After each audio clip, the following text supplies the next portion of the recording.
कवठा परिसरातील मोदी क्रीडांगणावर शिव महापुराण कथेस उत्साही व भक्तिमय वातावरणात प्रारंभ झाला।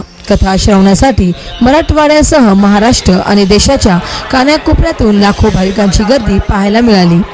दिनांक 29 ऑगस्ट रोजी शिव महापुराण कथेची समाप्ती झाली।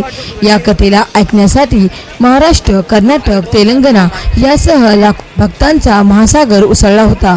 विराट जनसमुदायासमोर आपल्या रसाळ वाणीतून 12 ज्योतिर्लिंग शिव महापुराण कथेचे विमोचन करताना पंडित प्रदीपजी मिश्रा शिहोरवाले यांनी प्रारंभीच गोदातीरी वसलेले नांदेड नंदीग्राम नगरीत भगवान शंकराने गोदातीरीस जिथे उपदेश दिला होता असे महात्म्य स्पष्ट केले। यासोबतच कथास्थळी आरोग्य विभागाच्या वतीने डॉक्टर्स, परिचारिका, 150 कर्मचारी भाविकांच्या सेवेत कार्यान्वित होते।